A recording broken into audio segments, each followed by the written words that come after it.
watched the show before me. Oh, great. This motherfucker actually hit the live button. God damn it. No. Hi, everybody. Welcome to Three Black Geeks. We're talking Shutter Island. It's psychological horror. Let's go. I hate you so much for that. Ladies and gentlemen, as you all know, Three Black Geeks. So before we do anything, please go hit like. Go follow us on all of our social medias. Go subscribe to this channel. Make sure the notification button is on because we're always doing something every week. And I only paused because I had to think for a second. Was there something special that we had coming up? I don't know yet. But that being said, we're about to dethrone Scorsese. So, you know. Oh yeah. There's this. Sir. First, look. The only white person that we will dethrone is Scorsese. Jack Nicholson. He got. Fair. Fair. That's fair. I'll take that. Hey, DJ Sue, why don't you come over here and let me see that black kazoo? That sounds like Christian Slater more than Jack Nicholson. I don't know how to do Jack Nicholson. The very Christian Slater pump up the volume era. Nah, Christian Slater, it's more nasally, and you gotta squint your eyes like this. So you gotta know. Can you imagine? So have the same intensity. Can you imagine Shutter Island starring Christian Slater? That would be crazy. Gentlemen, I need you to listen to me. Boston. I need both of you to understand. While I am very flattered, that is not something that I would enjoy. What? No. I'm Marky Mark. We're here on the island. It's crazy. Yeah. No, see, I was going Shutter for Island. No, see, I was. Yeah, but sorry. I was going for departed Jack Nicholson. Yes. That's what I was doing. Come on, sweetheart, give me a blowjob. And he says it in the most Jack Nicholson way where I'm like, I can see why. She'll actually come over there and do it because it's Jack. I feel that's what he does in real life. Like, that's how he talks to women. I need you to jack my Nicholson. Crack ass open. That's the only thing you're good for. No, hold up. No, you take the drugs, hold the ass, grab homegirl by the neck, shove it in there, and don't get up until you're numb. That is some patriarchal shit right there, ain't it? That is one of my favorite moments from that movie. No, real shit. Baby boomers eat on that part. That's the shit. I have told you guys this. Baby boomers came from an era. We saw this. We saw that in Goodfellas. 1962. That is good old white American, pure Americana patriarchy at work. If you don't have a steak on this table, you catching these 5 fingers to the face, and you can't say nothing.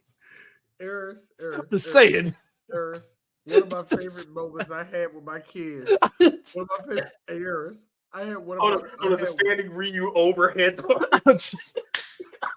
I had one of our. Go ahead, D. Go ahead. I'm sorry.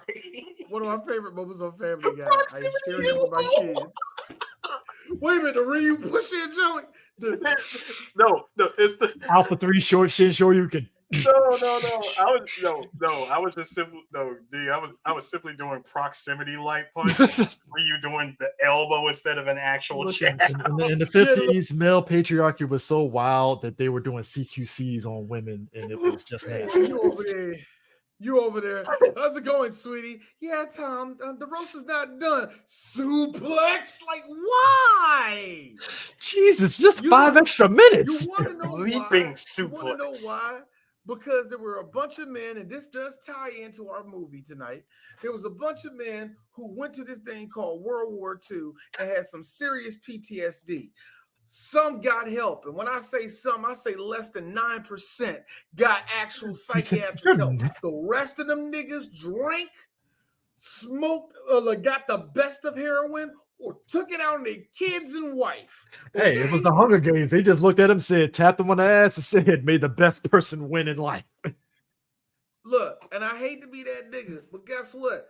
If you are a woman, a black, a Mexican that didn't know any English, you were on the ish list all the way. Oh yeah, Chinese person, yes, you better be working it up. You better not have a real job. You better be in there cooking my wonton soup.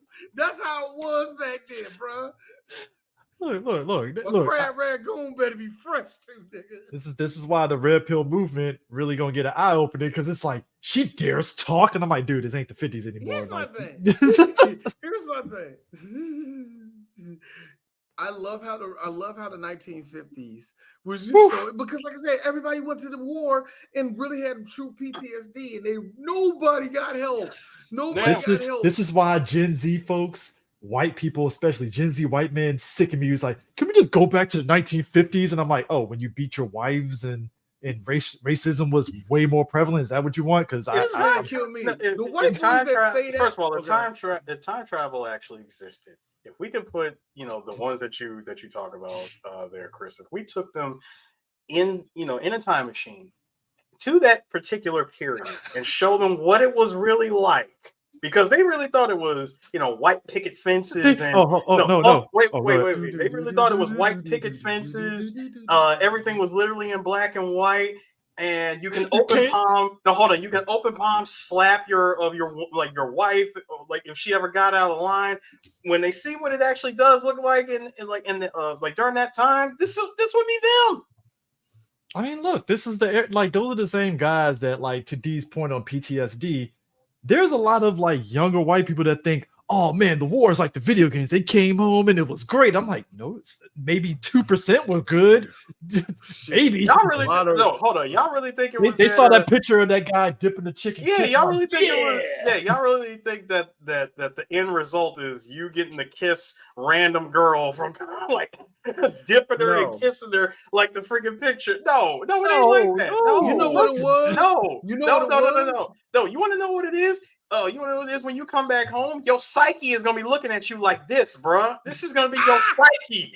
Your psyche will be like this to you. It's like the end of Jarhead when he came back from the Gulf War and that old dude came onto the bus like, yeah, America. And then all of a sudden you look into his eyes and he sat down and it was the shell shock of Nam in his eyes like, yeah, finally won. You know what it was, y'all?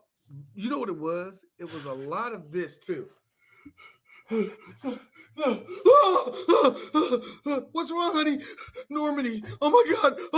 There's a lot of that. And yet here I am laughing at the endless memes. Somebody makes fun of boomers, and I'm like, this is sick. You know what I don't like about sometimes it's justified though, Chris. True, you're right. You want to know what I don't like a lot about Civil War stuff? It's because when they show the Civil War, they're not showing it what it needs to be. Because in Gettysburg, it was literal rivers. It was a bloodbath. Blood.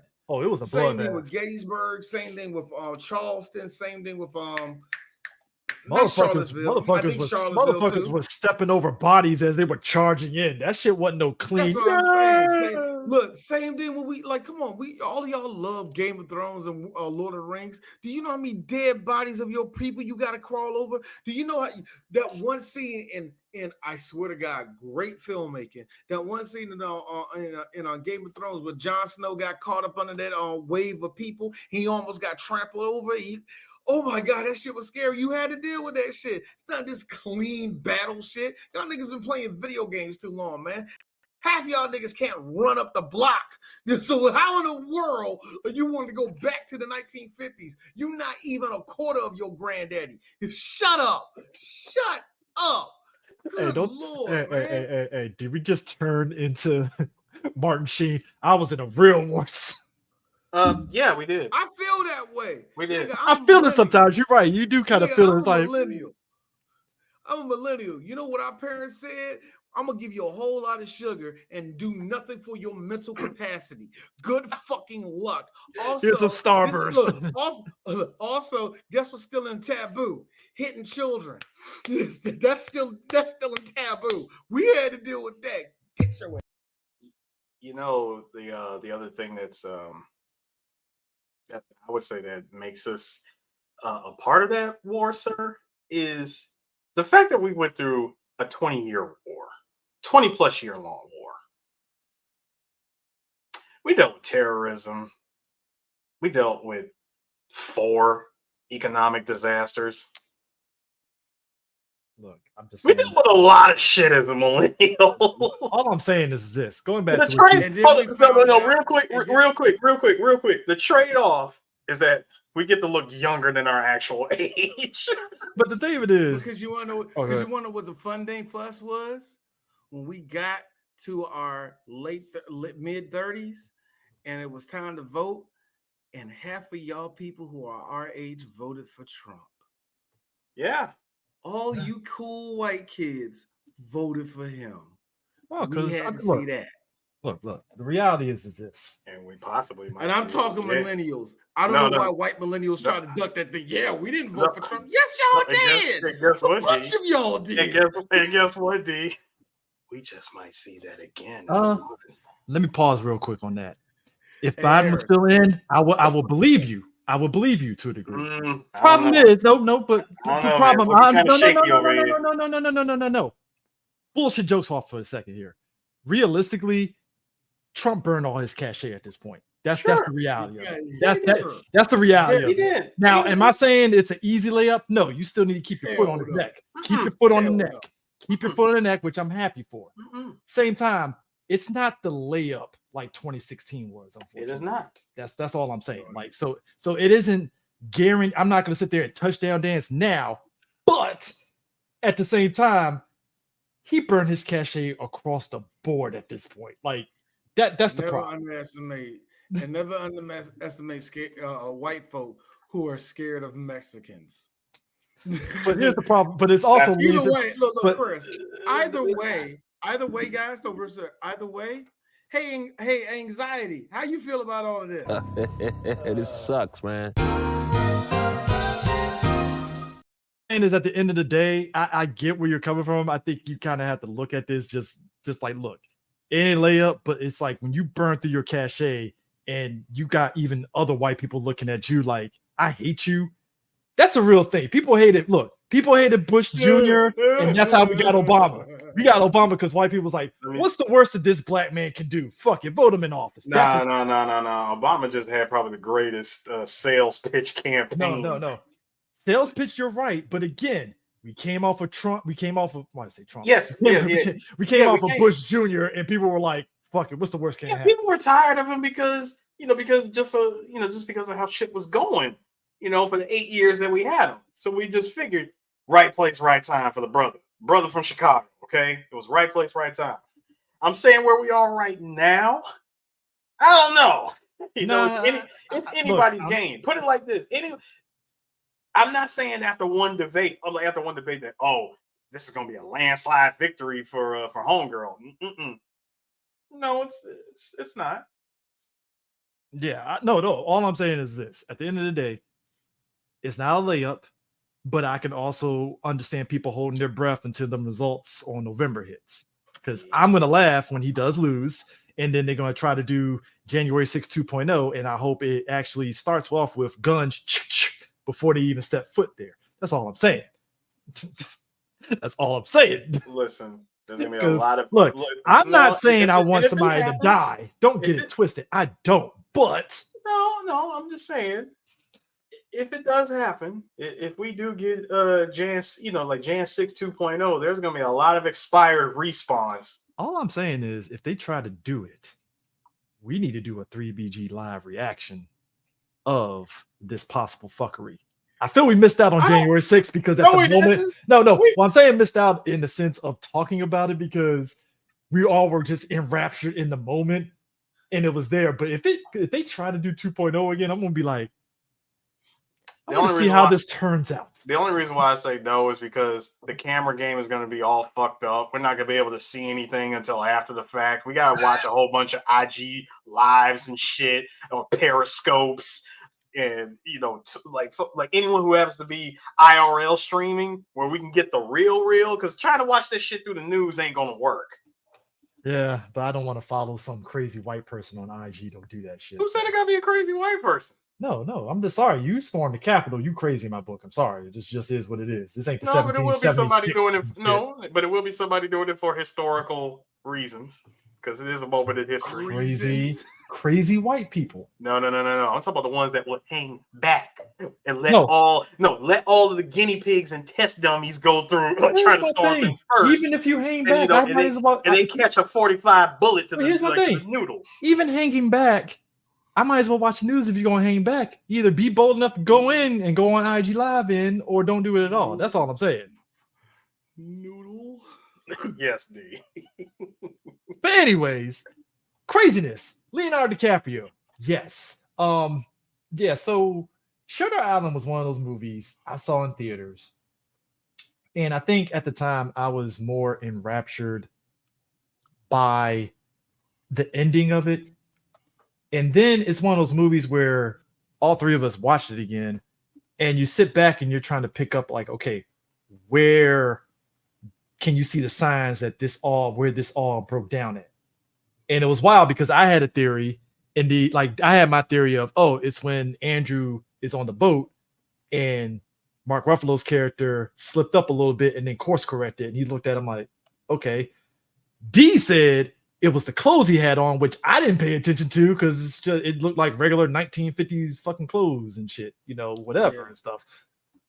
Like, it's so funny for me. When I first watched it, I just watched it.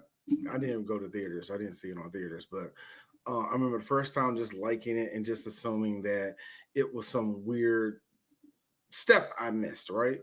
So about 2 years ago, I think it's about 2 years ago, I saw this movie again. And I was like, oh, shit. So blah, blah, blah. We'll talk about it. And I was like, that's the ending. And then I watched it again where I was telling y'all about it. And then I was like, hey, wait a minute. Hey, D, I hate to be this person, but we're going to have to watch this movie one more time. And I was like, just talking to myself, like, why? Well, D, stop trying to find a hole and look at it for what it is. But it's understandable why you saw the and when I said that, and I can also, D, I want you to look at it like a film critic. Look at this like a regular film. And I don't know why I told myself to step back like that. So at this point, I'm looking at the acting, I'm looking at the directing at this point.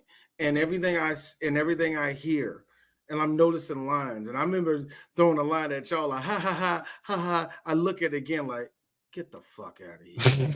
They said it right there. Mm-hmm. Oh my God. You mean to tell me that this is like the ending is exactly what I think it is? He's fucking nuts. So this is what makes this movie great is that it's like Chrono Trigger. There's multiple endings. If you think how it goes, yes, it goes in one linear path. But the way everybody sees it, they see it differently. Yeah, he's crazy XXX. He's crazy XYX. He's crazy because of XXX. He's not crazy. Like, you see what I'm saying? This is one of those movies where you can just, that's what makes open ending so good. Me and Eris's favorite movie is The Thing. And The Thing technically has 3 endings. It really has 3 endings. Yes, 3. Yeah. Childs was the thing. Mm-hmm. McCready somehow was the thing. It's so stupid to me because I don't think it's true. Or number 3. Well, they both froze to death. Done. Neither of them. Yeah, neither of them are the thing. They just don't trust each other. About that, Eris, even with the 3 endings, there's like 4 separate endings of all 4 of them, and what scenario is in. That's what make open ending movies so great. And that's why I always get mad when people see open endings. I get it in television when it's a series and it's an open ending. I can understand where gripes come from. But in movies, sometimes if it's set up well, it's like, brava. But my thing is this. So you did it right. So blowing up in this movie, just long story short. So basically the twist is basically, because the build up to the twist is what's great to watch, but the twist is essentially he was actually put in jail because he killed his wife, who was manic depressive, essentially. And because he's a former soldier, going to what Dee was saying about the PTSD, his logic was like, all right, she tried to burn the apartment that they were living in down. So in his eyes, it's like, okay, maybe if I change the scenery, whatever episode she's going through, it'll be done. No, she kept the party going. Logic. Yeah. Come on, babe. So all we gotta do is go out to the country. Yeah. So they go out to the country. She kept the party going, took her kids, drowned their ass, and put them at the table. And he came back like the fuck and killed her. I gotta give it up to speaking of that was more so a mercy killing because she said, "Please set me free." True, but still killed her. Because there's something about you kind of had to. There was no coming back from that. You drowned not one but all three of your children. Oh no, I'm killing you. I'm killing you. I'm killing you, Really? or the cops stop me from killing you. It's only two options. God forbid that happens to any of us. But if your significant other dunks their head in the water and kills them, you are within your right to punch and don't stop punching.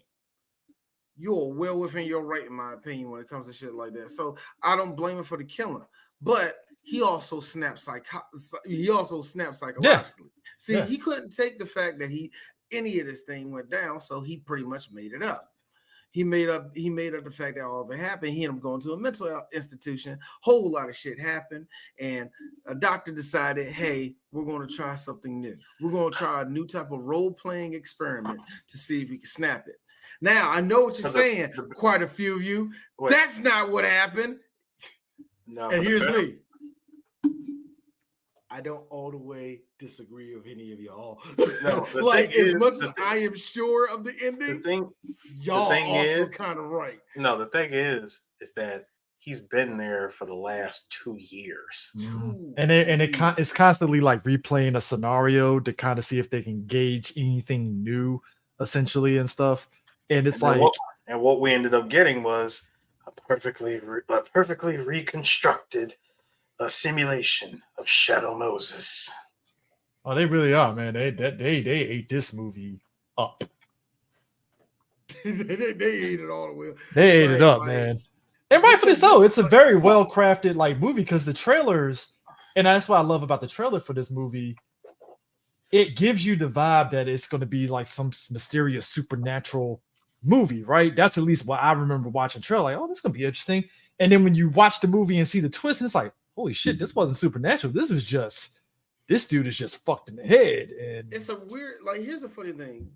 I put this in during Halloween, knowing that this is really not a horror movie, but there's something about losing your mind that is absolutely terrifying. Horror thriller. To have your perception of life and everything switched over.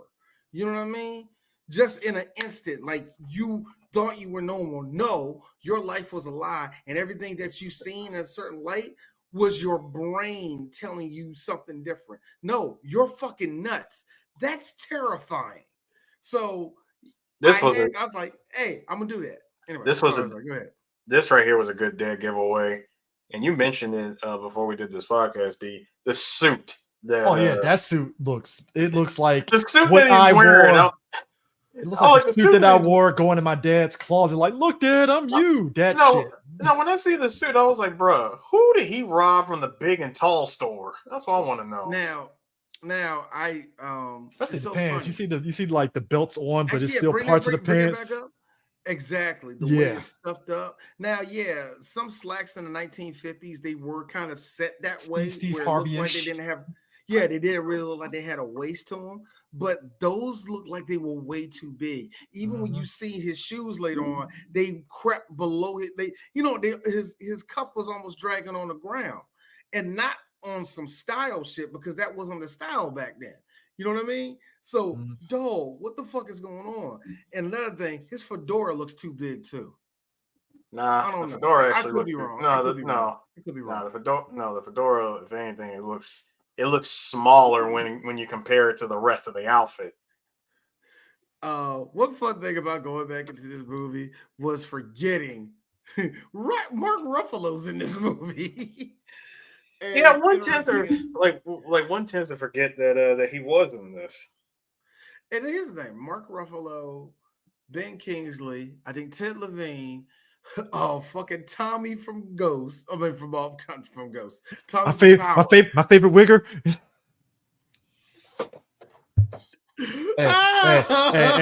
Hey, my girl despises Power Force for Tommy. I'm like, I love that man. That is unhinged white man. Exactly. That is exactly. That is so you know what fucks me up? Anytime he's in a movie where he's not trying to be black, it fucks me up every time. He's just being white. I forgot that he was in. I forgot he was in Jack Reacher. Totally forgot he was the guy that got framed to be the sniper by John Courtney. Any other role where he's just a regular white dude, it's like, are you sure you're not cosplaying that suburban white guy here? Like, this is really throwing me off here. Actually, he just caught me on my weekend outfit. He actually kind of talks like that. That's the sick part. Not directly, but like when you do interviews, it's like, huh? Oh, he's a regular white guy. Throw me off there. Call me in the first half, sir. Caucasian. Ordinary Caucasian. That's what he is. Like we're just ordinary people. Like, but these are like I was laughing because I'm like, well, Ben King. This is our first time doing Ben Kingsley movie. Oh, I love me some Ben Kingsley, man. Yeah. Me and D in the early 3BG had a running joke about Sexy Beast. Oh, shout out to Kevin Smith and put the Smodcast for that one because I was like, holy crap! I thought I was the only one that remembers Sexy Beast. It's a great heist movie too. Oh yes, it is. But anyway, Ben Kingsley is the fucking man. I'm sorry, my wife will kick my ass, Sir Ben Kingsley. You better put some respect on it, yeah. But Ben Gandhi, sir, Gandhi. Yeah, Ben Kingsley is an incredible actor. Even when you like, he's done some shitty movies, but he hasn't done what I call Christopher Lee territory of shitty movies. He could, and he'll knock it out. Look, D. Don't. Hey. Ben Kingsley is going to be on a Tubi screen near you. I smell it. I smell it. Never. At least one movie. At least one movie on Tubi. I don't know. All right, both of y'all. What's that? Uday Kier, or that weird German? Yeah. Kier. Yeah, he's not in that territory. So don't you put that on Ben Kingsley, dog. But Uday Kier, I like him. I like him though. But he don't say no to anything. I could see Ben Kingsley being evil rich white man in the Jeff Speakman movie back in the day. Oh man, he would have ate. He would. Come on, Ben Kingsley playing evil evil financed white man in a Jeff Speakman movie. Look, Tevin, there were a lot of people in the Love Guru that were really they're lucky their career didn't tank after that shit. They got a bunch of people got clipped for that movie, man. There are movies in society that you look at actors. Stephen Colbert to this day goes, yeah, I survived it. Somehow I shouldn't be here. There's some high profile actors that have been in some movies where I'm like, you are so lucky that movie didn't kill your fucking career. What was that Eddie Murphy movie where he was inside of a robot as a little person or whatever? I forgot the name of that. I know what you're talking about. That movie, I knew some people that was in that movie. You haven't seen them in any movie since, and I was like, ooh, damn, that sucks. Was it Meet Dave?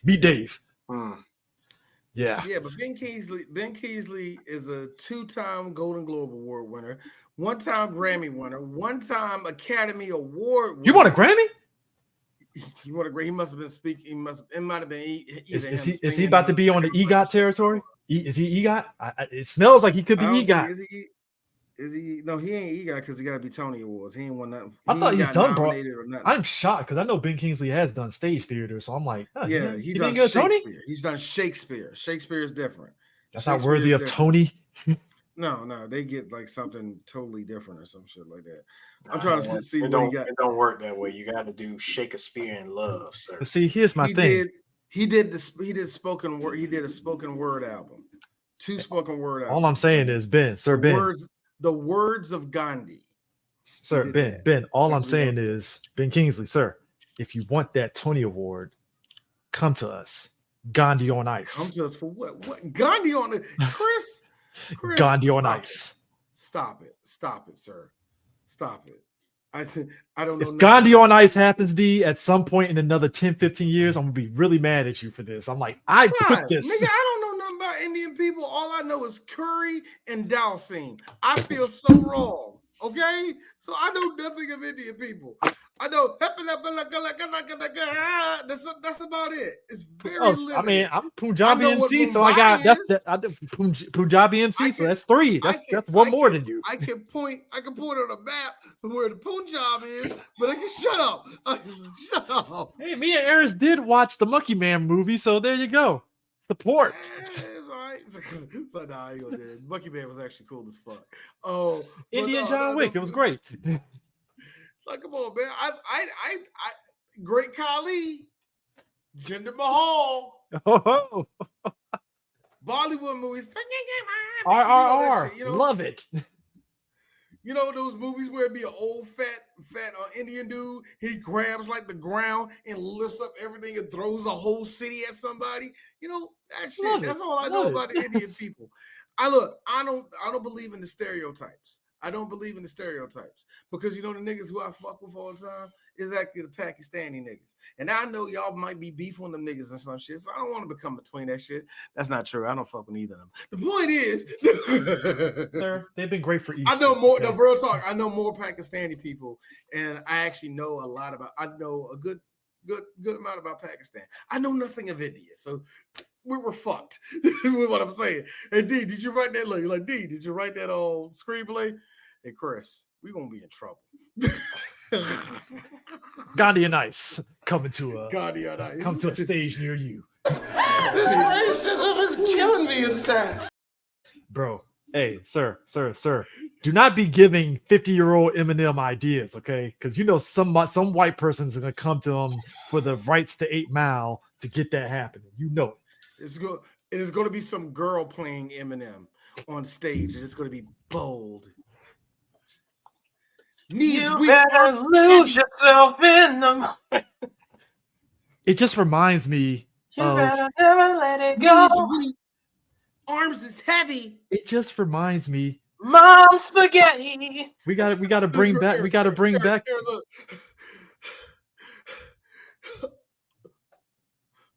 Mom spaghetti. now you have to bring back the Dangerous Minds, Michelle Pfeiffer, Kofi, and that, like, you know, just saying. We are not. I will never live that down. I will never live that down. Eris was on the fucking ground, out of it. And D showed that to me earlier, and I was in tears. Eris just did like just the oldest yell. It was because I was not ready for that. I didn't ask for any of that. You know who didn't ask for it? The lady that did this to Leo. That was my telltale sign something was up, because she was looking at Leo intensely like, bro, no. My problem. The teeth? No. My problem was everybody was so damn calm with DiCaprio.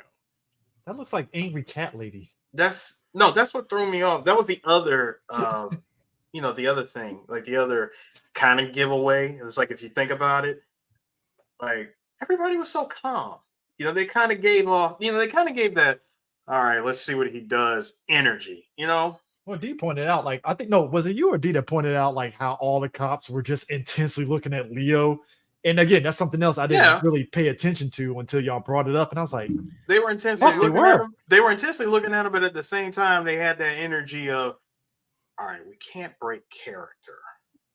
But we gotta be ready for anything, but let's not break character. Fucking Captain with the soldier with everybody sweating on the elevator. Look, hey, real quick, before we get started, does anybody want to get out of here?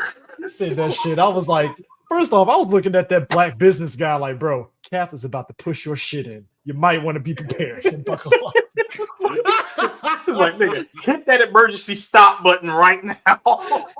When Cap looked at the beads of sweat, I was like, I'd be sweating too. It's Cap, like, bro, like, sorry. Like no matter what I try to do, he's gonna counterattack. He's got counterattacks to whatever I throw. Hydra really set me up for failure with this shit here. You got a prime roided up. The 401k ain't Scott worth Steiner. it, dog.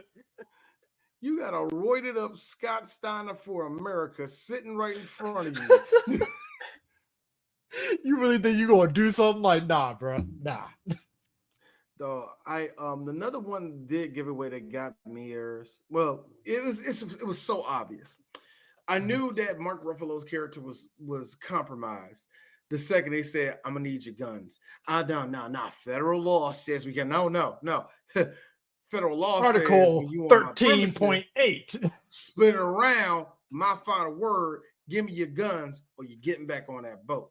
Now, they knew that he was never gonna get back on that boat, so he gives up his gun. Mark Ruffalo takes his gun out. Takes him all day to get it off his belt, and the way it was folded up, he just had even Leo was like, The fuck? okay, whatever, man. And that's when he walked in. They saw all the crazy people on the lawn and shit, and they all taken care of. You see that one lady, clearly she had a lobotomy, but everything's all Gee, right. I can tell. Was it the bald head? Was it the eyes? Was the pooling eyes of death? Like of deafness? Is that what it is? There's a lot of Is it things the that is same That is the Las Plagas eyes. Eris, I'm sorry. I'm with Chris. That's a white woman at 48. Don't do that. Okay. It's Las Plagas, nigga. Sir, that is a white one. That is a white woman at 22. Hard Stop drinking. it. Stop Hard it. drinking. Hard Hard drinking. That is not a white woman at 22. White woman at 22 in the 1950s? Okay. I got some polio shot. No, 22-year-old white woman that's been going through some shit. What them guns do, Grandma? Went to a few jazz clubs. It's all good. Why is that the Went to a jazz club that went wrong. I love it, Daddy-O. Remember they said Daddy-O back then. White people slang was weird, except for nigger. They Black really people, love I think saying black that. people made up. I think much like everything, black people make up a word, white people take it from us. Stop. Hey, love ain't blind with those two. Put those two in the movie. Hey, I will watch that, man. My man on the couch while she out here being crazy and shit. That is a sitcom on CBS. All right. Dog, let me look. So At they some go in point, there, the big winner is hit. gonna take her. So the whole point of them going in there is to investigate somebody disappeared. A woman disappears. Yeah. So the only thing they find in there is a note that said something about the rule of four. We'll come back to that because that's some psychological shit about the rule of four and all the rest of that. Just store it in your brain. D didn't know that was a thing until I watched. Think about it. Movie. I think we need to put a kufi on them as open your third eye, which is Only No, Kofi, man. the only Come on, Kofi, that's no, fucked up. no, only Kofi picture we keeping is the Chucky. Oh, yeah. Chucky. I did, and I think Beat Takeshi don't like black people. Then he spit on Omar. He made a whole movie around hanging. All I'm saying is, I feel like if Beat Takeshi had a Twitter, it would have BLM in it in Japanese or something like that. No, he was a picture of him and Omar Epps hanging out backstage, behind the scenes. BLM, him and Omar Epps. No, it's him and not an obscure black person, but Beat. Him and MJ at a concert. Not Yeah, MJ. right. I think you can expect MJ. Somebody you ain't looking for. Busta Rhymes? Okay. Well, all right. He was in Japan. He was in Japan at that time, I guess. I don't know. What the fuck? A random, you would expect, him and Diane Warwick. Man. Cool, Beat. Him and love Dionne Warwick. Knight. Crazy. Him and Gladys Knight. That's another one. No, all right, cool. no. There's a random black celebrity. No. It would be him and Isaac Hayes. Man, that's a good one. That's a good one. See, I was gonna say Quincy Jones, but Isaac Hayes. Nah, Quincy Jones. That's too on the nose. That's way too on the nose. Give it to Isaac. Straight up, no. Give it to Black Moses, nigga. That's what it needs to go to Black Moses. It'd be a picture where it's just smiling. Him and Teddy Pendergrass with a little type of smile. I mean, at this point, it's like Teddy Pendergrass, nigga. I mean, you're right. It's like something like that. You know what I mean? It's like in my head, I'm already prepared. Like Kojima posts the old picture, like he always does on social media, which is fun. and you find out Kojima met Isaac Hayes before he died. And it's like, when the fuck did this happen? Like, goddamn, like Kojima he's been doing that shit recently where he just pops up with some celeb, and you're like, well, they're not in Death Stranding, so what the hell is this for? Harris. I wonder what Kojima doing right now. Bet he had a party. Eating cheese, watching the Celtics. Lily's over there. You're like, he's actually amazed how good the cheese is. Go ahead, Harris, do it. Go ahead. Do your best Japanese man. You can do it. Do it. Come on. Be my hero. No, see, because Kojima's been hanging out. He's been doing a lot of hanging out in Washington, D.C. So I really think we would actually hear, damn, this is some good-ass cheese. I bet Harris, did he get mad because nobody told him how good the cheese was? Go ahead, do it. You want to do it. Well, see, and when you get mad, because he'll still be rocking the Kojima glasses, walks up to somebody, take off the glasses. How come he ain't tell me cheese was good? Motherfucker. Somebody yelling off in the background. That's why Metal Gear Solid is a fucking piece of donkey shit. He leaps over. Fuck Harris.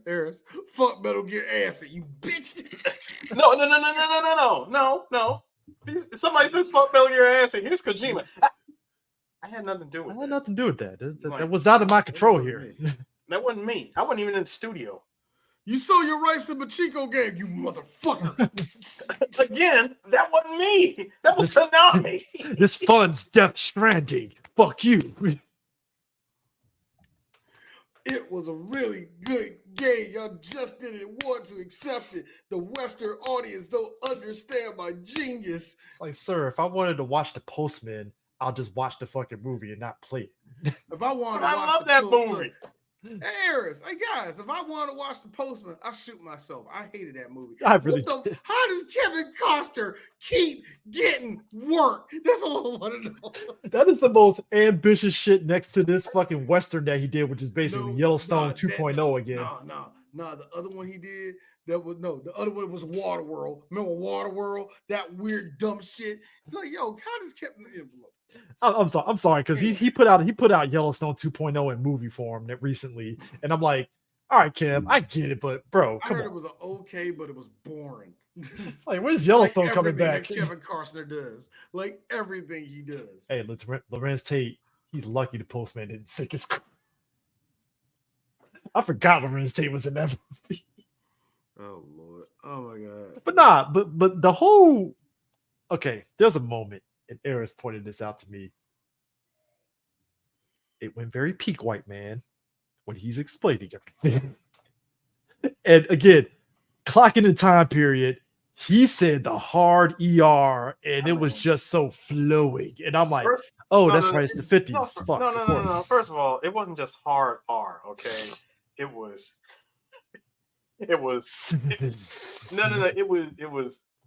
other hard R. Oh yes. Oh. It was the other hard R, and then black hard R. These pronouns to the hard R now. What are we doing here? Like, it is. It always have been. White people find different levels and degrees to call us an N-word, or other people of other ethnicities N-words. I mean, they got names for everybody. What made it worse was that he said, "Gas them." That was crazy to me, because it's very like 1950s. It's one of those 1950s. It's one of those his feelings before he got into that racist tirade valid, because it's like, why did you kill the kids? What the fuck? Like, so it's like, I feel you, gas him, and then it's like, whoa, why are you lumping her with us? Like, the fuck? Like, what did I do? It's like, what do we do? So you're like, we're looking for Rachel. Do you know where it is? And of course, he drives him nuts. He does this little thing where he just rubs in the fucking pencil. He's like, stop it, and all the rest of that shit. I'm like, how did you know that would me? I'm going, wait, how did you know that would get him? How do you know that's what makes him tick? How do you know that would make him cry? That's a dead giveaway. I didn't know either. Yeah, I was like, wait, how did he know this? We're through the looking glass here, people. Yeah. I mean, look, sir, that's the theme of this movie. Now, the next part, I had to look at when I watched this the last time, which was with the beer goggles off. Like you saw a woman they started interviewing. Mhm. The one thing I noticed off the break was she kept looking over at Mark Ruffalo's character. It is very Like she was trying to get answers. Like, what do you want me to say? like, yeah, I just keep understand how you do. Like it's like she keeps looking over there. The other thing I noticed was the guards that were there, the Mhm. guards that were behind them. There was this weird type of they're looking at one person in particular, and it wasn't the inmate. You know what I mean? It's like their focus wasn't so much on them as it was on Leah. And while she's there, she asked for a cup of water, and Mark gets up and walks away. She immediately grabs his notes, writes something down, which she writes down, run, and gives it back to him. And she's like, "Thank you for giving my." Like, he gets some water. She's like, "Thanks." You see her do this, and when she puts it down, the cup of water was already down there. He's like, "Wait a minute, how did it? Wait, it wasn't down there. It was like when she put it down. Wait a minute, how she put something down? She didn't drink nothing. What just Mhm. happened?" And then I had to look at it one more time. And there's something that Scorsese does with his movies. He always does stuff with the eyes. One of Mhm. Eris's favorites, one of my favorite scenes in Goodfellas was a very quiet scene where he told Henry, "I need you to go down to Florida." And he does this, put on his glasses, What's the looks up. glasses? Now I don't have the Coke bottle glass with his eyes all big, but he looks up, and Scorsese does this very well. Pauses it for half a second, and then it switches over to Henry, and Henry has this look of when he starts breathing in, it's like, oh shit, Henry knows he's lying. You can see it in his eyes, he's lying. No, Because every time they say with the thing when they have eyes, when you focus on somebody's eyes in a movie, that's supposed to be a trusting look. It's supposed to be, I need you to pay attention to what Well, that's what makes the pause when he and said, you can look at me and understand. But the Well- fact that it paused for half a second gave you No, the oh wait, shit. no, D. See, it wasn't even just a pause. The moment he goes into the monologue is really what sets it up because it's the Yeah. pause followed by Henry going, Jimmy has never asked me to whack Exactly. anybody ever. and that's what makes the pause funny when he was like, and that's when I knew. And that's when he puts the cigarette back in his mouth and he's like, you have a problem going down there to, take care of that? Oh, yeah, sure. Yeah. What? No, I wouldn't. Puts out And the then- cigarette, looks back at the camera. That's when I knew I would never come back from Florida alive. And that's another thing that, like, and when you see homegirl's eyes darting Yeah, back can I get and another forth, cup of back coffy? When you saw, I'm sorry. That was my favorite part. Was the break up that tension. Nah, Waitress comes by. Yeah, can I get another jelly, cup of coffee? anything, shit. nah. The one that has both of y'all, We get 2 blankets. What? Just give me something. the one that has both of y'all in tears. Just go back there. Oh, that's all right, Jimmy. I'll be back in the car. And that's another thing that Scorsese does very well too. Hold up, Chris. That actually opens up another style that Scorsese has. Much like the first scene in the movie where you see the guards looking at what's the name. Was Shut that. up. It's that. The slow. Two unsavory guys looking at her like they about ready to rape her, and I'm like, bro, come on, bro. You wouldn't even settle with that shit. Nah, I heard one of them say. I swear I heard one of them say, yeah, all right, you ready? Ooh, both of you look, Eris, hold up. And what both of y'all did. He's having a wonderful sound system. The shit you hear, but not go. Eris, but you did something that both of y'all did something there, yeah. Let me start with you, Eris, real quick. When you did the little, hey, I did. When he was like, hey, let's do whatever. I also heard a click of a gun. You also had heard like something metal. I can't say exactly a gun. Scorsese does that a lot where people are out of focus and you can't see what they're doing, but he also plays with audio too. So there's one scene in the movie where, remember, they disappeared and he came back in and everybody was like in the vest in the in the middle of like in the middle of a hall where everybody was, and you see everybody talking, and you hear somebody constantly. It's even in the subtitles. It says, "Don't look at him. Don't look at him. Don't look at him. Just don't look at him. Mm-hmm. Don't look at him." And you hear homegirl who we just talking about, who kept on darting her eyes and being all crazy. Like she was like this. I don't like what's going on. I don't want to do this. Like they like don't look at it. You hear her say that clear as day. It is like, but here's the thing, because everything happens so fast, you don't pick up on it. It's one of the things like you don't pick up on it unless you go through it a rerun or some shit. Scorsese does that all the fucking time, young. He does it. It's those little subtle things that really draws it out, and that's why I sit there like, wait a minute, this nigga really is crazy. Now, but I will say this: there is a moment though. So, okay, so there's a moment where they're climbing, and then again, if not knowing the twist and you're watching it, that's where I thought it was going to be one of those ghost psychological thrillers, because they're climbing up, and then as they're climbing down, he ends up falling. I think was it Ruffalo? Yeah, Ruffalo ends up falling down. Ruffalo, yeah. They don't find the body.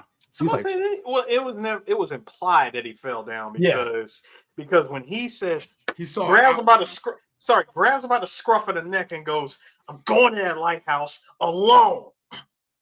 Okay, all right. Forced it. I'm like, all right. So when he takes off, I like how he gets like a good several feet away from him, and here's Ruffalo. All right, here's what I'm gonna do: put the cigarette down, make it look like I jumped off. Because he comes back looking for him, and he's like, "Where the hell's my partner? Where's my partner?" He only sees the cigarette at the edge of the cliff, and he looks down and he sees what he thinks is Mark Ruffalo's character laying on the freaking rocks. So when he finally manages to climb down, by the way, you just climbed down? Yeah, just casually climbed down. After, again, Mark trying to make sure that, no accident is on his hands or his conscience by trying to divert him in the opposite direction. Like, we shouldn't do this, man. We should not be trying to climb down. So he ends up climbing down anyway because he thinks that he's down there. I swear this was great camera. This was great camera tricks because from the top, yeah, it did look like he took a full-on fall on the rocks.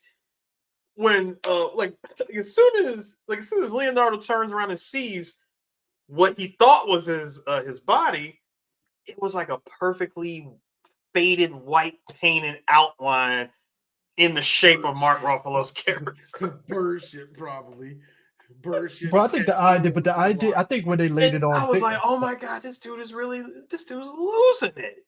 But I think it doesn't help that like everybody's been laying it on really thick towards them on. They're doing experiments with people and blah blah blah. I'm like, y'all guys are really laying this shit on thick here. Like, why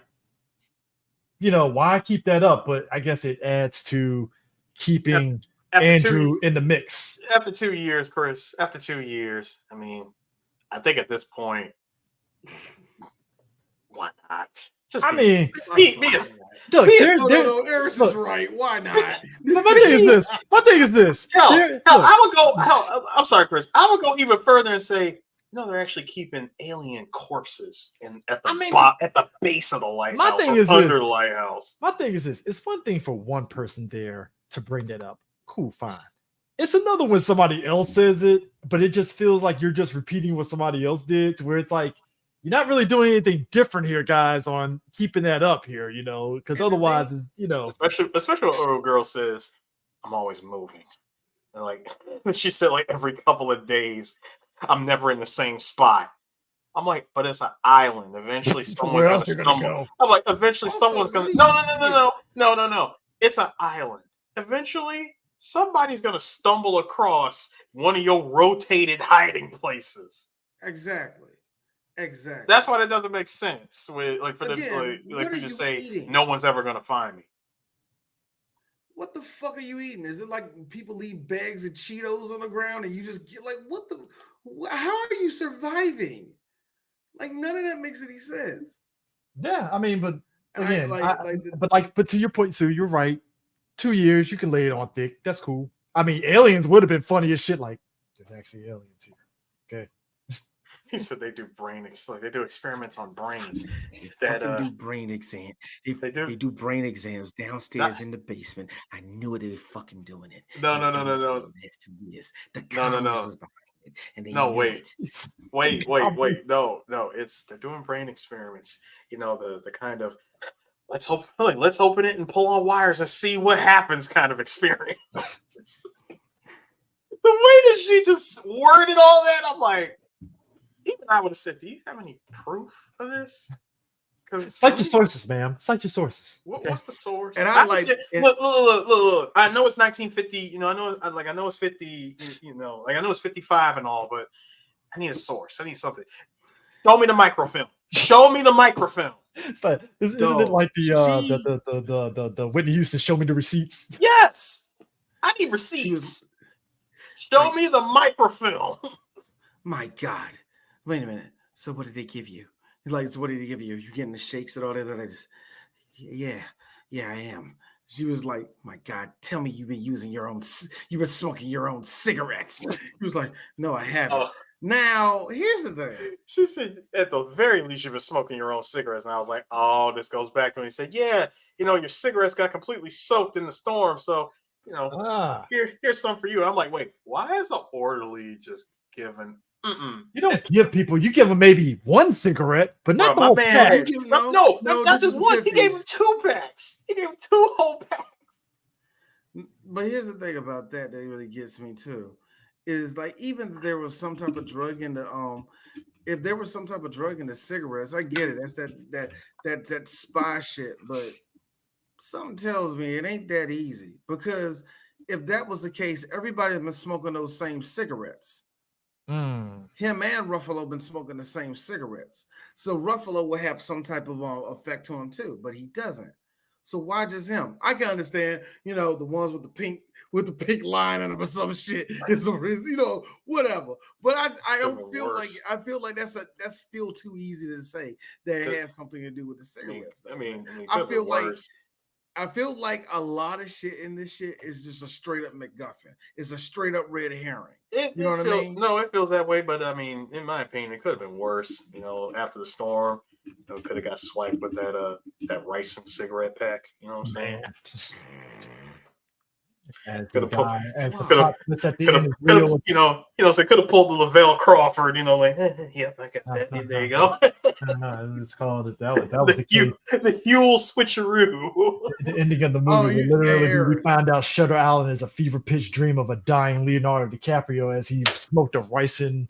Hold up. Don't say that, because there's people that believe that. There's people that believe something kind of like that. But now, what were you gonna say, D? Oh, like it's like this. I understand that we don't believe that homegirl could just run out there like that, but we gotta understand. She wasn't fucking around. She wasn't fucking around. But that also being said is this. And her bouldering skills is on point. Oh yeah, it was rap. Yeah. Hey, I got a question. Did any of that actually happen? Maybe. That is the part that it's 50-50, because again, it does, you're right, it does make you question every interaction. Like when he goes into the crazy ward, you can believe the shit, you can believe all of that is real. But for some reason, certain things weren't right. Certain things didn't click. And like you said, Eris, how are you living outside? For how long? In a cave. Let's give you a year. Cliffside cave. Unless you actually sparking up a fire every night. Unless you sparking up a fire every night. Somebody's going to see the fire. Yeah. Better yet, how are you able to eat on that island inside of a cave, cliffside? Points were made. Also, the island just went through a hurricane, which, by the way, fuck y'all niggas on Reddit. Apparently, there was never a storm. The one giveaway is this, y'all. And somebody in the background with the storm and shit. Is that what they did? True. No. Chris, I'm with you. Best question in the world. Did you like I- God's gift? Did you like God's gift? Something about that didn't feel right either. Because here's the thing. When they first walk into the crazy house, yeah, I'm calling it a crazy house. But anyway, when they first walk into the asylum, you notice the grounds look pristine. There was just a big, huge storm. Why in 2 days, when he goes out there to get his lobotomy, why does everything look clean? Like nothing happened. Trees aren't fell over. Nothing's wrong. Did the storm actually happen? I mean, you see what I'm saying? Well, you see what I'm saying? Lord, man. I mean, look, that's why I said when you said the storm was never real, I was like, don't say that, sir. Don't do that to me because I believe the storm was real. I believe the storm was real too, but something about it don't add up either. That's the thing. Something's not right with the storm. Not that saying that it didn't happen, just that if they faked it, how the fuck they fake it? Was it really all this mud? But here's my thing is, I think clearly water everywhere. Years. 2 years. So you thinking that all of this is a drawn out thing they doing? I would say different variations of a scenario. I'm saying that in the span of him being there for 2 years, and the fact that Ben Kingsley, like Dr. John Cowley, has been trying to come up with any and every scenario possible to snap this man back to sanity. I want to know what your other trials were. I'm interested in seeing that because this perfectly reconstructed S3 plan, the solid state simulation that you gave Leo here. Oh, because it really is when you think about it. You know, this was brava. I like S tier, 10 out of 10. Would do it again. I really want to know what the other experiments were because holy shit. Well, Eris, when you have your lead doctor, your lead surgeon be the great Max von Sydow, who is very dirt Reiki in this movie, you can only imagine. You can only imagine what German shit went down in that facility. But that's the funny thing. That was a dead giveaway early in the movie too. When he was talking to Ben Kingsley, he was talking about certain things. He said, I don't believe in pharmacology. I don't believe in that. I believe in something more breakthrough, something more hands-on, and that's going to be revolutionary, something that's going to break away from usual medicine. He says that early in the movie, letting you know, oh, you dumb motherfucker. No, but I would say this. He's trying to Eris. He's like, you don't understand. You're the guinea pig. Hey, I gotta be honest with you. I kind of clocked it with Ben Kingsley. Gotta be honest. You're patient zero, and you don't know it. I think by far, you are the most dangerous patient that we've had. I think the thing with Ben, I mean, it really is long-term booking the movie. Trust the process. So it's trust the process, long-term booking. Also, if you believe that they're making him go crazy and everything that he's seeing is true, it's Gaslight Island because they are totally gaslighting this nigga to believe I got one for you. I know you use long-term booking. That was a great one. Oh God. You said gaslight, dude. That's another. Oh yes, it is. Oh yes, it is. I'm not crazy. You're crazy. And thus, that's why women get pissed off when you call them crazy. Yeah, it's like, oh no. Damn it, I had one too. No, my favorite in the movie, he was like this. He said, we got to talk about that, doctor. What are you talking about? We've been talking the whole time. Now, if you believe that he's crazy, Eris, what you said, 2 years. The flip side of that, what are you talking about? We've been talking about stop gaslighting him. Stop gaslighting him. But also Ben Kingsley at the same time. why I win. And see, that's another thing. When I 'Cause went that- through this the last time, Chris, when I went through this last time, I was like, now D, also Ben Kingsley and Max von Sydow, despite it being Max goddamn Sydow, they're not the bad guys. Look at it that way, and that's another thing that kind of got me with this movie. That is the yo, white. wait That a is minute. that is the white man trying to force you into saying that they're not the villains. Okay, don't do that. Don't do that. Don't you come in here? Don't you come in here, Talcum Xing the situation, just blaming a white man for no reason? Same time though. Because his wife killed his kids, nigga. Like, At the same time, did y'all laugh at how Ben Kingsley got giddy when they got inside the prison of the supposed disappearing woman and Leo found the note and he got happy like, oh my God, he found the note. Oh God. I'm like, oh, easy, by sir. Jove, Easy. look what you found. It is sick. It is sick. That was one of those things. Look, There's guys, he got the pebble. Let's all praise him for finding the pebble. Huzzah. There's a mysterious note. Will you pick it up? Yes or no? Yes. Boy, the only thing was missing is when Leo picked it up, Ben Kingsley going do do do do do do do. Uncharted. No, it was Uncharted. Press the middle button to unfold the note. Nah. Hold on, Chris. Look, this comes up. Flip note. Get the fold. Dude, hey, Naughty Dog. R1. Naughty Dog. All I'm saying is give us Shutter Island the video game and I will play it. Hold on. You played around with the analog stick.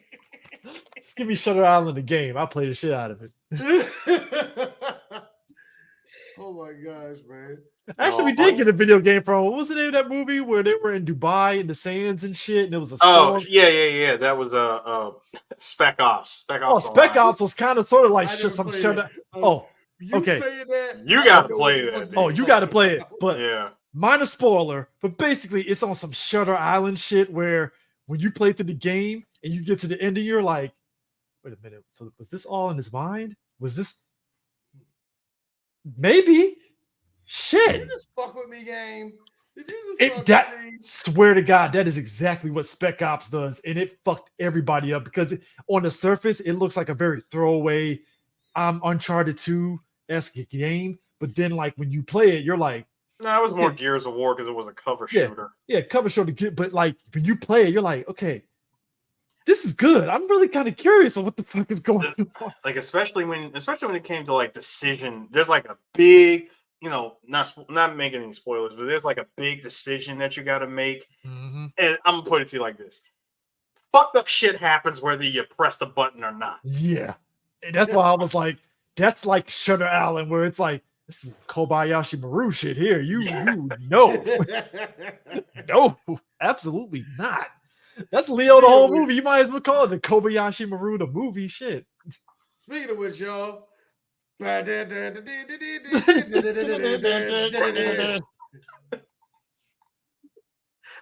Wait, why? What's up, Casey Jones? Yeah.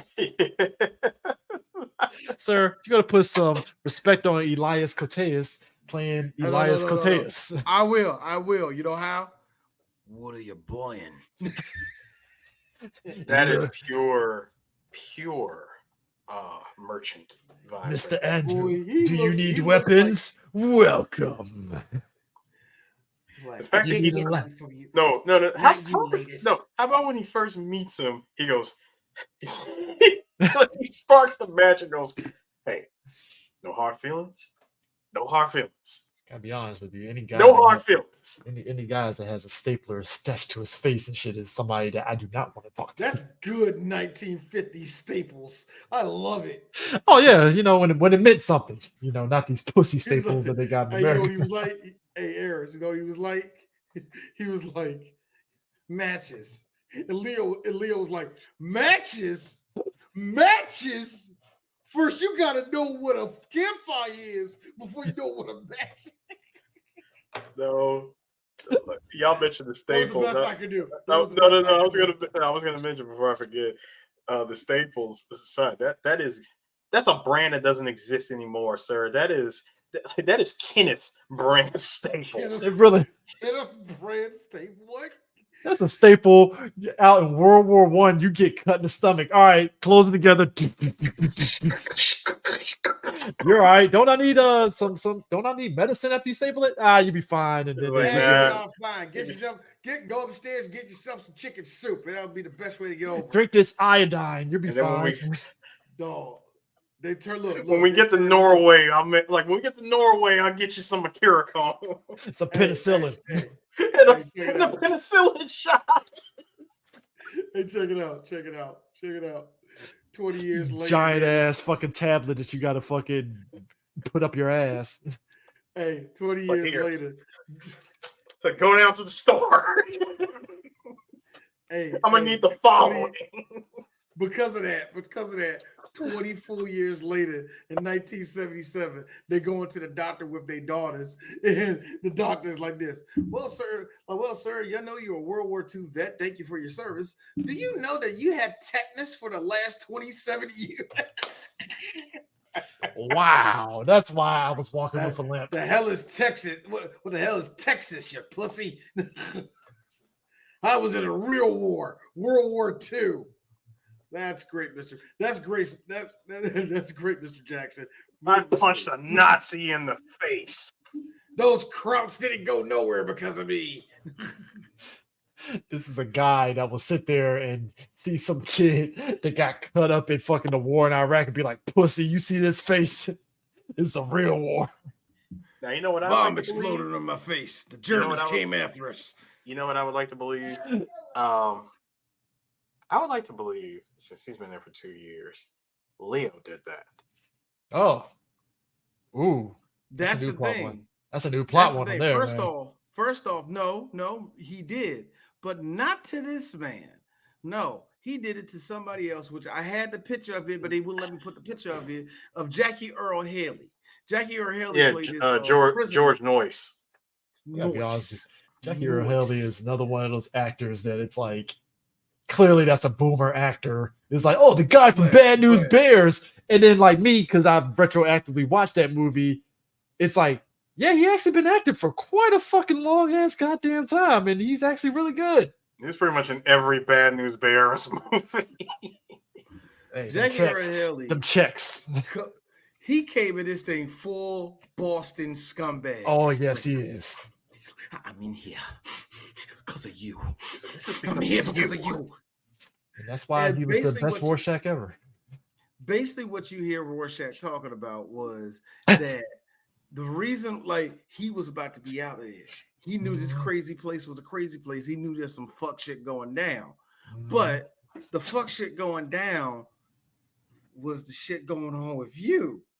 And then when I mentioned that dude, when I mentioned latest, you went crazy and you beat me up. You did this. He's like, no, I didn't. Oh, you didn't. Like, yes, you did. And it was like, he's like, when the fuck did I do that? He's like, 2 weeks ago. Now they're going to lobotomize you. Like, hold on. He said, look, I gotta go get my partner. All right, I gotta run this with my partner. Are you kidding me? You got no friends here. That should have told you something too. When he said you have, because he wasn't the only person. When let me guess. He didn't come. You never met him till the day. He said you never worked with him before, have you? You never worked with him before. No, I mean, listen. On this island with all these people, I trust this man. I mean, I have to trust him. You know, he's my partner. You never worked with him before, have you? No, I haven't. See, I knew it. This is you. It's all you. You already lost. Lost. That's a dead giveaway because later on in the movie with the reveal, guess what they said? Andrew, we've done this before and you regressed. And we never drugged you. And we never drugged you. Meaning that we've done this before and you quickly regressed. He's like, we seen all of this shit before. Even he'd seen it before. He's like, and because I got in that fight, we on German rules up in this shit. They're gonna have to go up with an ice pick up to my brain now. Thank you, motherfucker. I think what was crazy is that he said, until you admit what's going on, you're gonna be just like me. Look, all I'm saying is like I think I'm sorry, Chris, and that creepy part at the end, God help you. I was like, why would he say that to? Oh my God, he's really fucking nuts. Like that was another dead giveaway. But I think it was crazy too when you think back to it. The amount of times they had to, I guess, not drug him to get him on that boat to simulate them going to the island every single time. So well, hang on. Who's to say that they started with the boat angle the first time? Who knows? Oh yeah, that's true. Because in my head, I'm thinking every playing scenario, so it probably is like different scenarios. They tried everything. And another dead giveaway was probably one of my favorite scenes. Very short, but this is what happens when you have good acting going on. Leo's walking in the woods, trying to get back to the place. Pull up is the warden of the jail, played by Ted Levine, aka Buffalo Bill. Ted Levine, come on in. Ted Levine clearly telling him that acted his ass off like, oh yo, you're a violent man. He said, "No, you're a very violent man." I mean, this is whose not. favorite. No. Oh, yes, you are. I mean, he almost broke character by he honestly almost broke character, like telling, like friggin' Daniels. He almost told him that it's Toretto Daniels. It always has. No, sir, you're doing it wrong. You got to keep it in movie. It was Carly, Andrew. It was always Carly. You didn't want to see it. Chris, how many times do I got to say it? 2 years of simulation. You can lay it on. That's what I'm saying. I'm mad he didn't just do that. It was Carly, Andrew. Always Carly. He could actually reference his whole other character from another movie. Put the lotion in the basket. Put the lotion in the basket. That's why I said that's Sue's boy. That line in Fast and Furious was Toretto, Brian. It was always Toretto. You just didn't want to see it. Like Solano is just fumes. And that's the thing that gets me because he almost gives it away. He gives Family. The fumes. It's like they're just she's just fumes. Please listen to our Fast and the Furious podcast. I hate the script writer for that first movie now. I hate the script writer for the first movie that put that at the beginning. Oh, Chris, Eris. Oh, now. No, it's hot. No, because no. Sue over here just says it and then fumes, and then D was like, fumes, son of a bitch. And I was like, God, that was stupid, wasn't it? Damn. Well, Chris Lieberman himself said that the writing was dumb. We're thinking surface level dumb, like, all right, whatever. No. The fumes line. This is on a level of dumb where you got me on as a special advisor, and I'm looking at these lines and I'm going, no one talks like this. Hold on. Click, boom. With the exception of nitrous oxide in his blood and a gas tank for a brain. No, I'm just saying. What 2001 writing is this? Well, hold on though. Ja Rule was the exception because he clearly does talk Ted. like that. Hey, yo, Ted. You was in Silence of the Lambs. No, I needed the money, D. It was always the money. I needed the money. Look, but the thing that he had me with it, he said, "Nah, you bills don't get paid." I love the line, Eric, because this is the line I know you was going to reference. Oh no, I know you. You're as violent as they come. I know you because I'm as violent as they come. But here's the thing: he was dropping knowledge. No, the question is bars. No, the question is how violent is your violence against my violence? You see, God gave God. That's God's gift. Violence. Other day giveaway. There you are. We're wondering when you were coming around. I'm like, so you knew that he was out there and just said, fuck it, let's leave him to his own devices. And then there was we'll check back with him in a couple hours. And then there was a line that's kind went of for an afternoon stroll. Look, I like how we got that. I like how we got that deep, thought-provoking moment though, where he does that. I gotta be honest. Hold on, I got it. No. Oh, okay. I'm sorry, I got it because right before that, he says a very clever line where he goes, he's like you don't know me. He's like, oh, I know you. I know everything about you. And he says, it's layered. I've known you for centuries. And when he says that, I get where he's coming from in the deep sense of, I know this violence. Our type of violence been fighting for centuries. You mean white people violence? Is that what you're saying? Actually, yeah. But also, good one, Chris. See, I knew that my Black Panther was going to finally rub off on you, my brother. Anyway.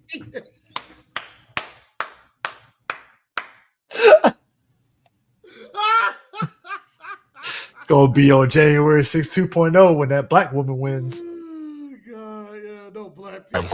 Habibi firebombing got a missile tuck. If them robbers come through, then I guarantee they give it up. Lifestyle huge, this basic bitch, she in the little stuff. Hit a bucket, shit, I'm getting clutch. Monkey spot a fiend, whip it up. Ain't gonna lie. Deep. I ain't gonna lie. I was kind of doing that. I was kind of millie rocking when Biden beat Trump the first time. I ain't gonna lie. I was kind of millie rocking for that white man. Oh man. Oh my God. No. I love it. And then Chris, and then he hits him with the good one. He stops the car, looks at him. If I were to sink my teeth into your eye, would you stop me before you go blind? You can try.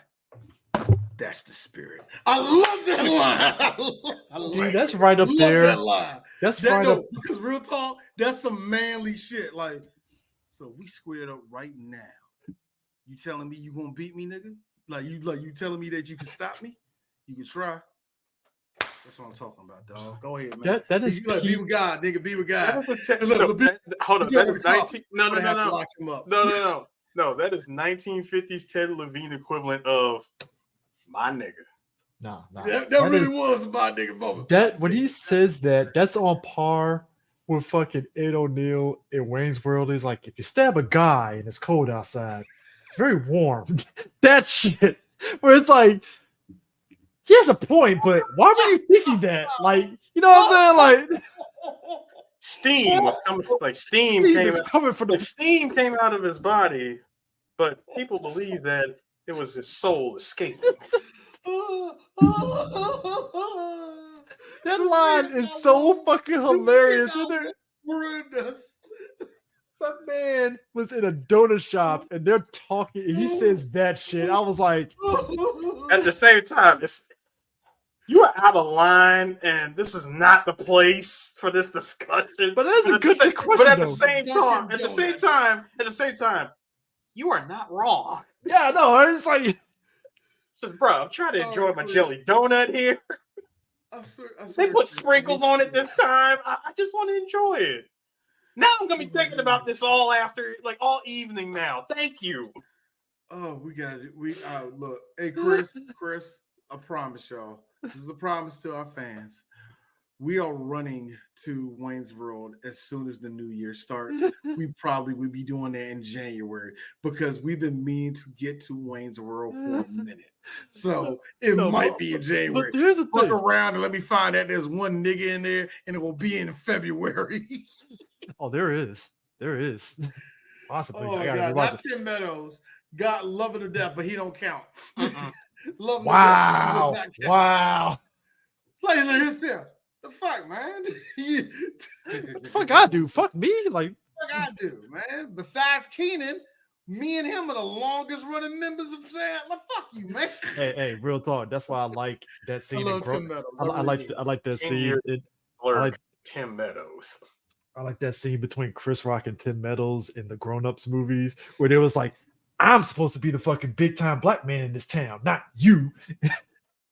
That both of them really like fucking arguing on who's the token black guy in the town had me fucking dying.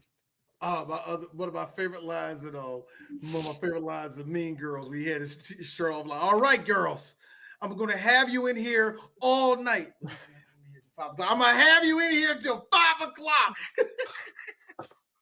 But nah. Hey, hold on, one more Tim Meadows, one more Tim Meadows joke.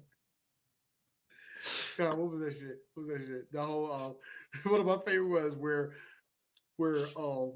Tracy Morgan was playing Aunt Jemima's husband, and he was like, "We're gonna tear it up. We're gonna get our own. We're gonna make our own liquor, and she ain't gonna get nothing from it. Ain't that right, Bo? Don't get me in." And Tim Bo's over there, act like every other thing. I ain't in this. Don't you talk to me. Nah, can I Hold on. In the best part, you see Tracy Morgan like waving away these Disney birds away from him. He's like this. The hell are you swinging at? That's Shutter Island right there. Can I reference my favorite Token Black moment? Which is wait, where'd D go?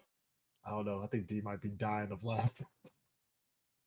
Well, fuck it. Anyway, don't worry, man. I hear you. Go ahead. Oh, okay, no. I was gonna say my favorite Token Black moment, and this is something that we only seen once and has yet to be done again.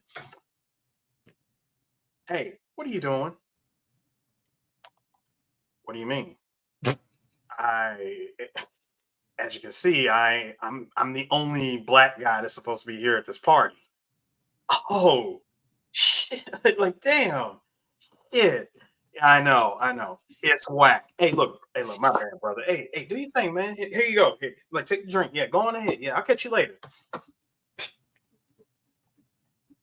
I mean, one black guy quoted at an all-white party from Not Another Teen movie is still my favorite Token Black guy moment. I love the fact that hold on. I was in the movie theater watching that scene. Do you know? And this is before the internet, so nobody knew this scene was even going to be in the movie. So I remember it's a packed out movie theater, Rivertown in the 2000s. So ain't nothing but niggas down there. The second we saw Sean, everybody was like, "Hey yo, hey man, I'm supposed to be the only black people." When I say that black people were rolling on the ground, shit, and hold on, and half of us, that's whack. Look, no. And you know how niggas is, you know how we get, because this was still during the time where we saw any bit of blackness, we were going to overcheer it. Hey, yo, bro, do your thing. We were like, that's right, that's what I'm talking about. My man dapped him up. We were like, that's right. Bro, he dapped him up and gave him the courtesy drink and said, do your thing. And let you got it, bro. You got it, my nigga. You got it, son. You got it. The one thing in this movie, and again, this is the antithesis of him going into lobotomy. To check to see if he still believes the delusion that he's the other person. I thought it was wild that they're having that conversation and he still calls him partner and they're going to go back to the mainland. I was like, oh, you're about to get lobotomized now. See, this is honestly my favorite part of the whole movie was the end. Yeah. Because when like he's sitting there, you know, smoking a cigarette, my man's like fully relaxed mode after he literally fainted after he was given that whole revelation of, oh my God, the investigation was really nothing more than a damn. This whole thing really was the S3 plan. Oh shit. Solid state. I literally got fooled by the solid state simulator. Oh my God. You were never like this. You were never Eddie Daniels. That is not your real name. That's an anagram. Remember your rule of 4? Eddie Daniels is the same as the real name. Andrew Latis is the same. Like, no. You took 2 names, bro. Your name and your wife's name, and you swapped them around and played figure it out together. No, the Rachel you're looking for never fucking existed. You're here because you don't want to cope with the fact that you killed your wife after she killed your 3 kids. Here's the sick part. We will all understand that type of stress. We can all understand why he snapped. Because, by the way, did I not mention in this movie, Leonardo DiCaprio went Super Saiyan with his acting. Oh my goodness, he acted his butt off. I don't know, man. Let me ask y'all this. And when he when he grabbed his daughter out the water, that yell. Yeah. Oh, No. That wasn't the best. No, D. No. That wasn't the greatest part. He had all 3 children. 3 of them. And did the yell, full panned away camera yell. But no, the part at the end was a man's relaxing, taking that cigarette, just looking around, trying to quote unquote figure out his situation. And because he woke up, they gave him the water. He was like, so Andrew, how's it feel to be drugged again? And all people who get put back on their meds, Eris. All people that get put back on their meds. Right. Oh my God, thank you.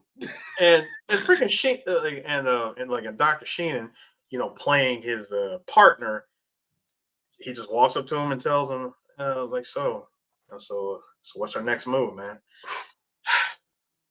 We gotta get off this island. My man got up and walked off. No, I mean he told him.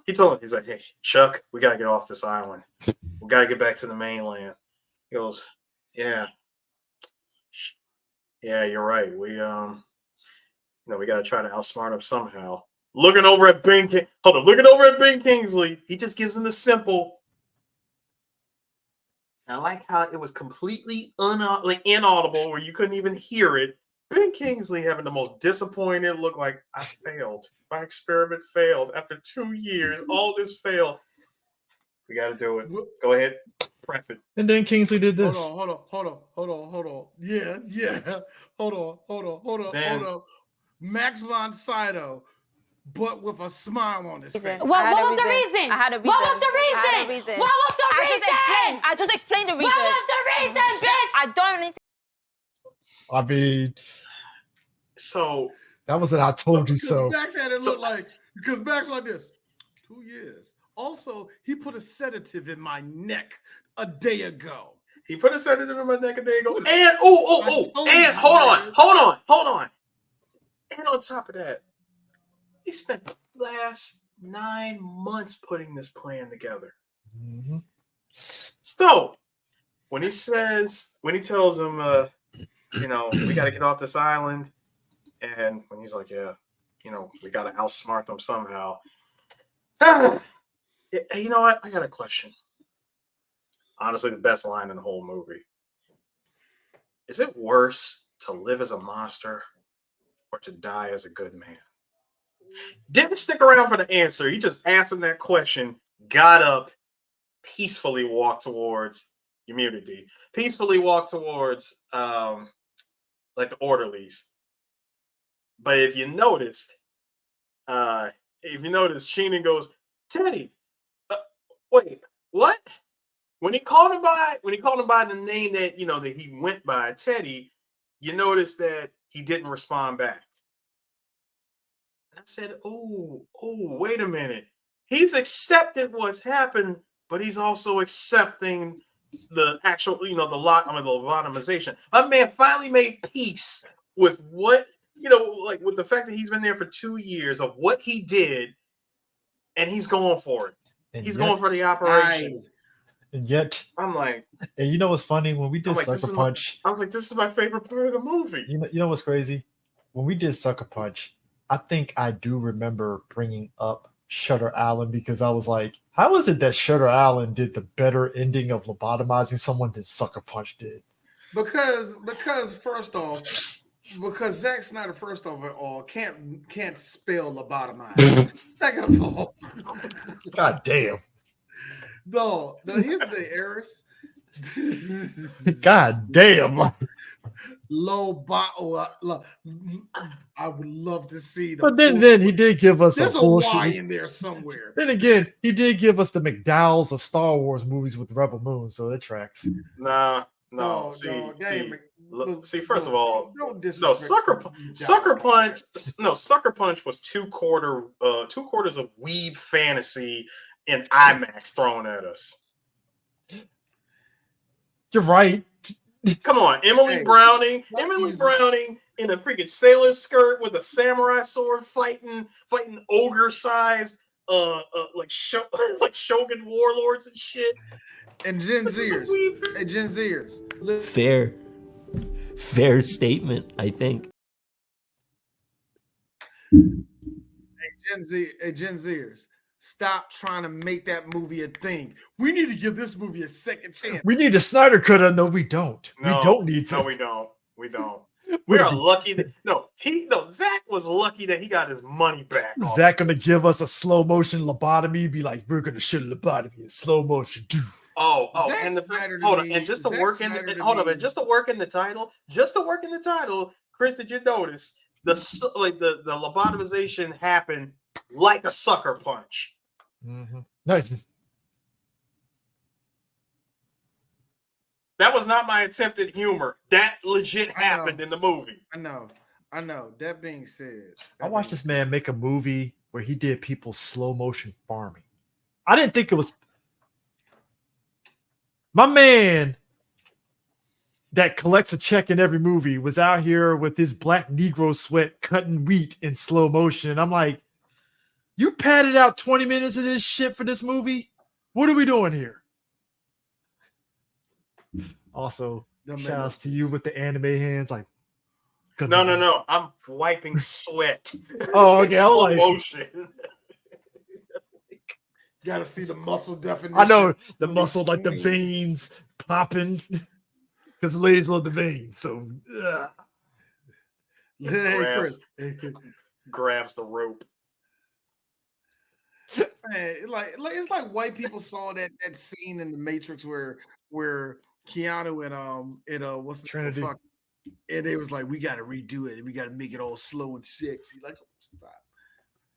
I want to see pasty white people fucking. Oh. But Harris, with what you said, oh, he knows it. You know, there are addendums to that too, where there's people that say, no, he's still crazy and he still think he's there. There's other people saying that he's not there.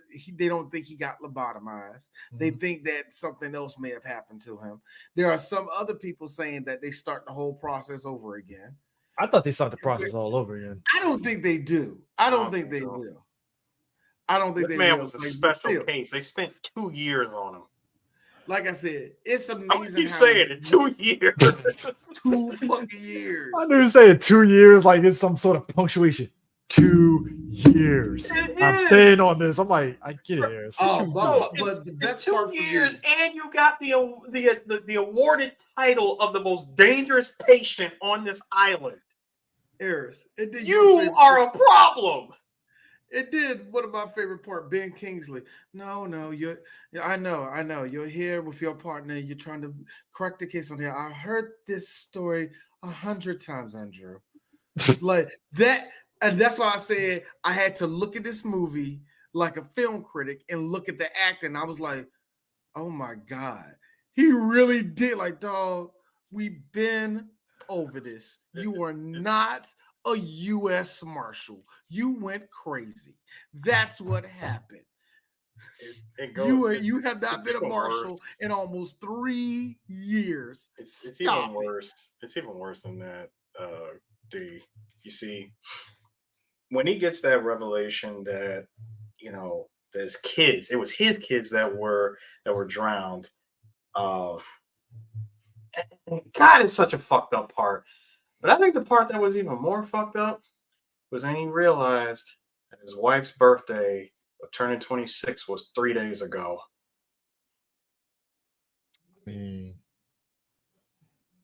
Which was not his fault that she was young, she had children. It's not his fault. No. Sorry, I was just doing my classic Leonardo joke where after a woman hits 25. Oh yeah. That's why I said her 26th birthday was 3 days ago. I'm 27 years old. Oh God, I'm still. Bro, the Thanos snapping of watching her turn to ash. Now, you know what? This part got me too. Because there was 2 things that didn't make any sense to me. Okay, you said, oh shit. Oh God, I had to sneeze. You said that that your wife died of smoke inhalation. Okay, I get the whole ashes falling from the sky type of thing. Yada yada, woo woo woo. Somebody came over there, burnt the whole house down. But when he walks in, he looks to the side of the window, and you see the lake where his kids were drowned at.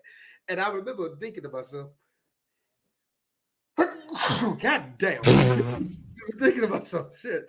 But D is in a side op. This is the Three Black Geeks podcast.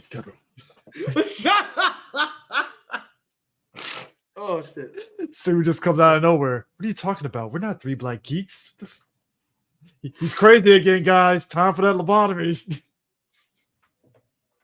We've been talking the whole time. What are you talking about? I'm like, hey, D, wake up, man. We about to go on tour. Like MD World Tour, man. Nigga, What? don't We do that. really Don't are? do that. Hey, Eris, huh? We are? T.I., come on, man. You better know all the fucking verses. Man! My career's riding on the line with you, nigga. So here's me, huh? I walk outside. Hey, yo, I'm Cameron. These are 18 bitches. They want to suck your dick. But you better not fuck up on that verse tonight. What verse? What verse? Better be fire. It better be fire, D. It better be fire, B. Yeah, look, I'm walking away. Hi, I'm Michael Jackson. I'm just randomly here. Hi. No. Hold up. No. Around this time, this is nigga Mike. So, hey, what's up, man? And then here's where D has a psychotic break. No, hold on. And because Michael, real talk, y'all, Michael's a blur to his heart. So you be watching Adult Swim? Nah, see, this is where D has a psychotic break. Coming around the corner, do-rag Eminem. That's when he really fucking loses. He did psychotic break, like so it's you. He still got the blonde hair. Like, so that's that do-rag era.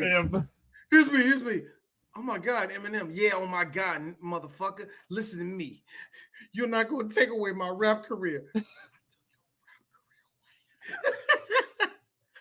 Hey, man. Well, hey,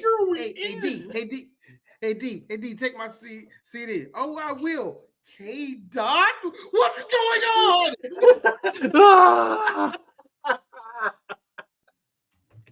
All right, y'all. You know what's the Punisher? I just came out here. I just lit this whole crowd on fire. Hey, D. Hold on. I got this Big Pun. I love Big Pun. Hey, D.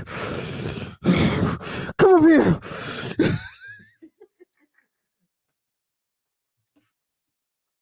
Here's a woo. What up, y'all? The beat come on, Eris. I don't know what beat this is. I mean, look, but that goes into what Sue said. 2 years. Ooh, This island, the Doctor should win like a Tony Award for all this shit easily.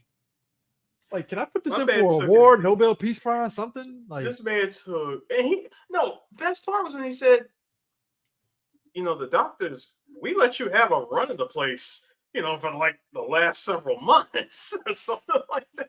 It's like you had to complete. Don't tempt me with a good time. Y'all gonna find out you actually 36. Stop it. No. It's hard out there for a pimp. Listen, I have no problem me finding out I'm crunchy black, okay? She's just another hood in the hood. I told her I was country black and it was. I'm just gangster walking in every damn video. Told me to go ahead and go my wood. But I really do think that he accepted one. He really accepted what what he did, what happened, because like he fully accepted it by saying, you know what, I killed my kids. Like my kids were killed because I didn't get my wife the help that she desperately needed, which caused her to kill the kids in the first place. So technically, by that, I indirectly killed my family. It wasn't cause and effect because think about it. He knew about her manic depressive nature and didn't take it serious. So when he thought just by a change in location, when she tried to burn down the apartment, when that didn't work, he decided, hey, we're going to move to this lake house instead. They moved to a lake house, and that obviously wasn't working because my man went off and came back from, came back from a case where he was obviously away from the family for quite some time, comes back and discovers his kids are dead, and then his wife is like I'm up here. I am done. Please set me free for the love of God. How messed up is that for you to come home from work and find out that your wife just 86 your children like that? I mean, look, and that's the thing. I think that's the thing when we think about like you got no cell phone. And yeah, that's the thing. When you think about like, so you know, he didn't know nothing at all. I mean, it's to what D was saying from the start. It's no, this is what D was saying from the start. It's like when you have a soldier that has PTSD, right? And clearly he ignored his wife being manic depressive because he had PTSD and he ignored it. And now he sees his wife is going crazy and clearly needed to go see a doctor. But again, it's I'm going to move them to maybe put them in a quiet place and it'll be fine. It's like, no, that's not the move there, buddy. Like this is very 1940s. Hey, doc, the patriarchy. I'm not going to do nothing for her. I'm just going to do something that's going to make her feel better, but I'm not really going to do anything to change the situation. Like that's what it felt like to me, man. Like it was just one of those, like, just trying to alleviate the pressure off her. And it wasn't like he was doing anything wrong, you know. They didn't have that knowledge back then, so of course he's gonna go. Let's get you some fresh air. The country air will do you some good. Like that's going to be the remedy. Breathing in country air. Yeah, I mean, but that's what I'm saying. I think it's kind of echoing because real life now, when people want to avoid their problems, they do kind of similar stuff to what Leo did, where it's like, oh, maybe if I do a hobby, that's going to break me away from whatever issues I need. I don't want to talk about kind of thing. One a lot of people don't want to talk about. Let's have kids.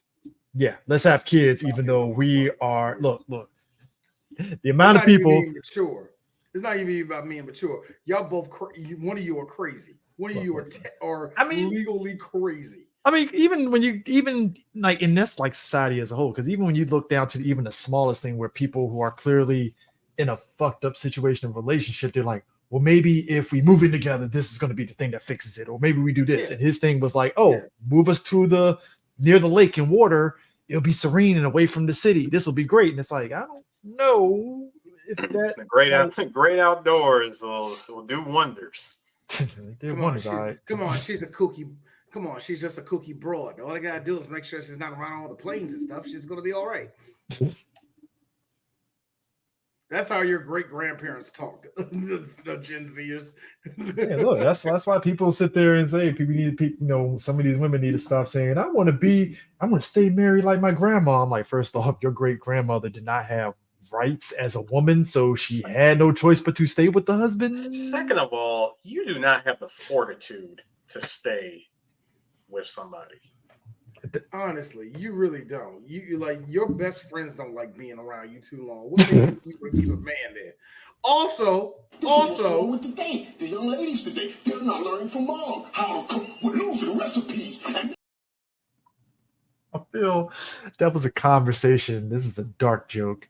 I feel that was the conversation that Leo had before he walked into the house and noticed that his kids got killed. Yeah, where's the pot roast? It wasn't the kids. It was the lack of a pot roast. Pot roast was the top worry before he got to the dead kids. It was like, where's the pot roast? Hey, baby, why you all wet? Where's the fucking pot roast? By the way, Ben Kingsley, you ain't shit for knowing your patient's so wet. Well, were you gaslit the shit out of them? My man said, why are you all wet, baby? Look, what did you say? Oh, you know what I said, nigga. Look, he lit that pipe. Oh, you know exactly what I said. You already know what I said, nigga. Don't do that. I've been hearing this shit for 2 years, dog. Do this shit in my sleep. What are you talking about? All right. Yes, I got pajamas on, but it's cool. Let me ask you this question. You didn't rough up the guard downstairs too much, did you? By the way, that rifle is empty. Also, what's the square root of 1? Beat this nigga. It's a math question. Square root of 1. When he grabbed the pistol and he's like, go ahead, fire away. Click. He started shooting. He goes, wait, what? What the way that he snapped it into and just it crumbled into. It's like it's a toy, man. Turning Luke Cage. It's like it's a toy. I like how they played the sound effect when he shot him. It was a loud banging. It was like a pow, pow. It was like it sounded cartoonishly loud. Whereas like that's on the level of me going, I got a Uzi. Sir, why do you think I said that storm was literally like again? Was there really a storm? Somebody doing storm sound effects with their mouth, like my man from Police Academy. Yeah, when's you got a drummer in the back. Boom. Like the fucking Blue Man Band here. Shit. Nigga said the Blue Man Band. You're right, because you are right. I was like, somebody just had a bucket of water and threw it on Leo and was like, there, storm, got you. Now, the one thing and that's the last thing I wanted to say. When it came to there was two motifs in this movie, and this is what people wrote. It was water and fire. Everything you seen around fire that was fire around, or anything that lit a match or anything like that, never happened. It was something that was either altered in his mind where he thought it was something else or whatever have you like that. Every time you saw water, it symbolizes what the truth was. You drowned, you know what I'm saying? Your kids drowned.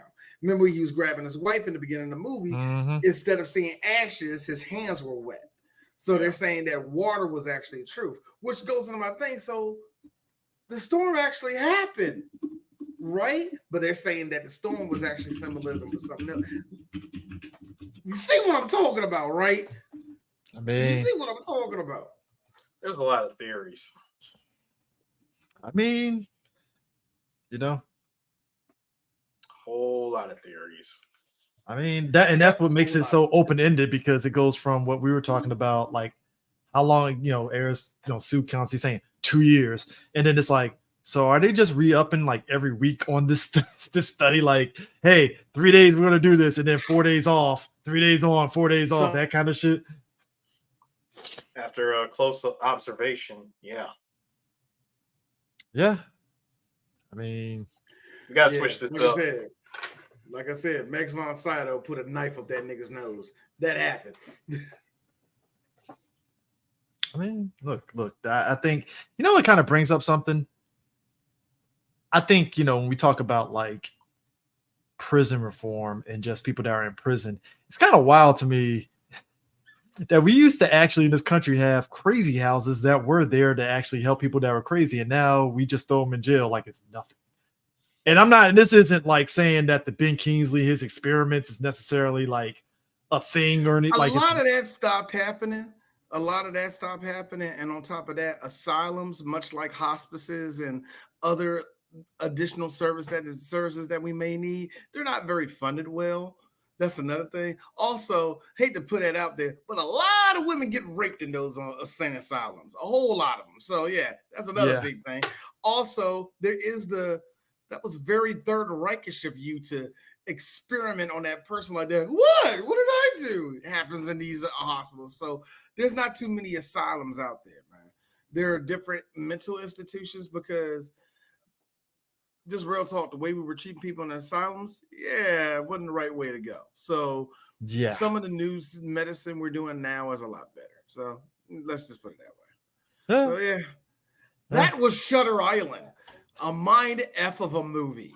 Oh, it's definitely it's one of those things where you forget that Scorsese did it until you see like, oh shit, Scorsese did do this. Because again, if you're a Scorsese fan, it's easy to overshadow his other movies with things like Goodfellas and Casino, because those are the ones that everybody knows and all that stuff. So you forget some of the other stuff that he did, and it's like, oh shit, he did do that. Damn, I'm tripping. Yeah. And I think that's one of the things I do always like about at least, I wouldn't say late stage Scorsese, but we forget like this, like, come on, man, this dude got range, man, with his range as a director, man. He's done a lot of stuff, man. The writer of the movie is the screenplay of the person that did the screenplay actually did the script. It was a woman.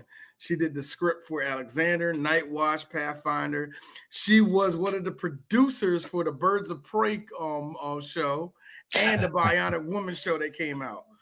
She was also a screenplay writer for Terminator Genesis. Gross. And she, Gross. But she did lead a Battle Angel. I was saying she did lead a Battle Angel. So, hey, all man, we all can't get home run. But my thing is this: it's like when I look at that list, though, it is kind of like it's like a lot of writers. They're gonna have some good stuff and they're gonna have some bad stuff that they were on, and it just that's the par for the course. So it's like you to your point, you did Terminator Genesis, Alita Battle Angel, not bad, nothing crazy. The cinematographer is Robert Richardson. He okay. has worked on many different movies. He worked on JFK, The Aviator, Hugo. He actually worked on Platoon, Born on the 4th of July, Inglourious Basterds, Django, Hateful Eight, and Once Upon a Time in Hollywood. The writer did our wow. What D? I mean, I'm sorry. What Chris? The writer did our favorite movie, Ambulance. Oh, she did. Cool. Speaking of, just a quick thing. Actually, you know what? Good old racism. Good old racism. Good old racism, son. That was. God, that part was good old racism. But what are we saying, Sue? D about next week? What do we got? I mean, that is Halloween week officially. Yeah, that is Halloween week. We're probably going to have to. We're either going to do it on the day of Halloween, probably not. But I want to do it on the 30th, something like that. Whatever. But the point is, for Halloween this year, we are going to do cinema once again, and this time Black cinema, and it is quite cinema, and it's a movie that we wanted to do for a while. Jordan Peele's Get Out. It's finally time for us to talk about Get Out. We never had an official review of this movie. We have had me and Chris talk about it on the JVS show before, but we never really sat down and talked about this movie. So now is the time to talk about no bullshit. What are these fears in life? The liberal white people being the ones that are going to trap me.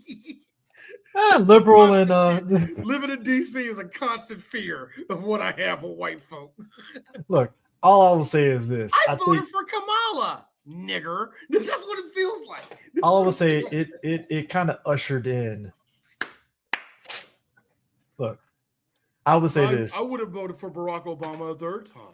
Get Out ushered in an era where it was like, yes, we've had black horror and kind of stuff before, but like Jordan Peele kind of ushered in this thing where it galvanized a lot of new up and coming black writers to kind of mimic his style, to varying degrees of quality. Black horror, and I mean this, it's still going through a lot of growing pains.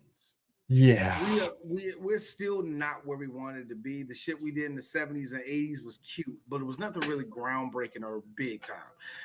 Like, we still mentioned Vampire in Brooklyn. We talked about it. It's all right. It's not really a horror movie. And then the black horror movies we do get are either really good in a cheesy way, or it's like, it's all right.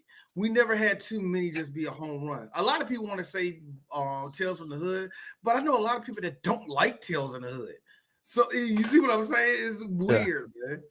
Yeah. So I mean, it's just, but it ushered in that kind of era where everybody was like we gotta put this horror and make it socially aware of how white people put us in fear of this and that and all the other, which, if written well, they're great.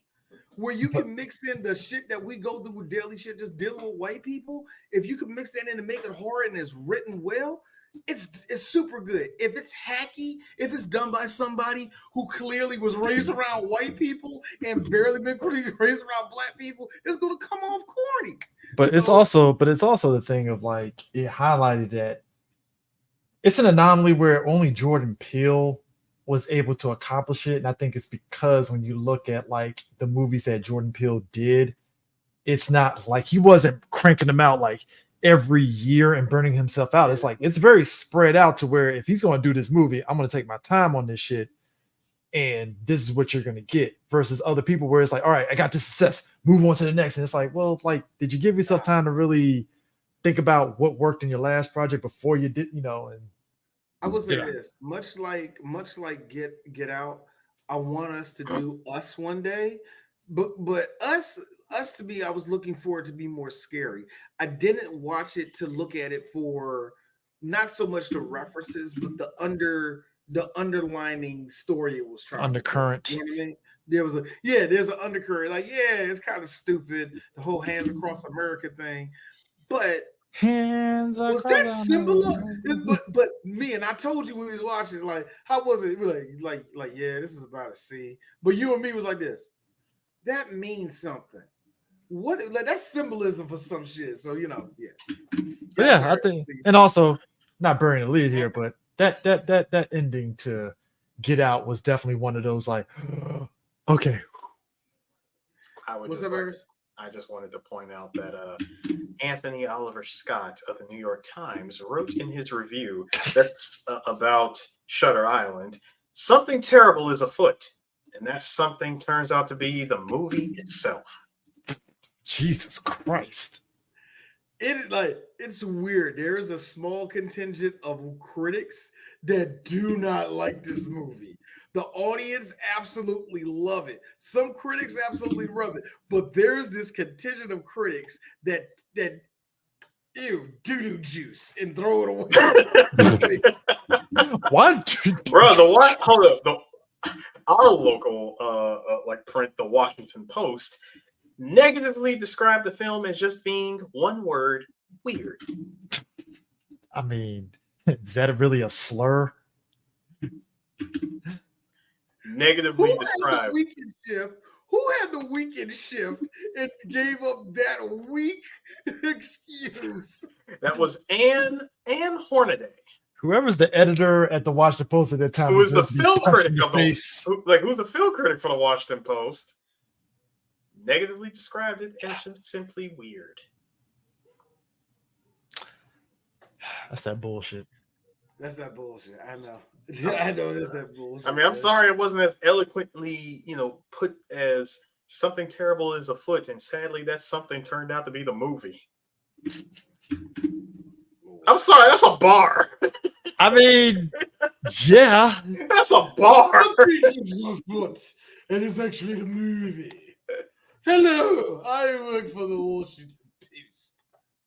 New York, no. That was Anthony Scott of the New York Times. Washington Post couldn't be bothered. They just put one word, weird. The way you said it couldn't be bothered, as though it was just like, oh, they could be bothered to give us. Hey, Chris, you know what it reminds me of? You know how we leave the movie theater? Here comes one of the girls. How'd you like the movie? Weird. Look, us. Weird, and walk off. Hey, CJ was with me when we just came out of a very, very recent screening. Dude asked us, so what you guys think of the movie? Here's me. No. I just said painfully mediocre and just kept going. And he repeated it too, like, okay. Well, all right. He just said no. Okay. My favorite one, and Chris was there. What movie was that? No, you was there too, Harris. We walk out of X-Men. So how you like the movie? Throw that shit away. That's exactly what I said. I walked off. Like, all right, throw that shit away. I'm sorry. There's a joy. There's a joy of just being black film critics where we can just say that shit, and then like white people like just. I am dead serious. One of my goals in life was to do some Jay Sherman shit, and I get to be Jay Sherman. What do you think about the movie? It stinks and just walks off. So every now and then we get a bad movie. Me and Chris go like, "How'd you guys like the movie?" Because here's the thing. Especially here's the thing. Especially it's a movie that when we left mall, all of us laughing our ass off, right? So what did y'all think of the movie, Harris? This movie was bad.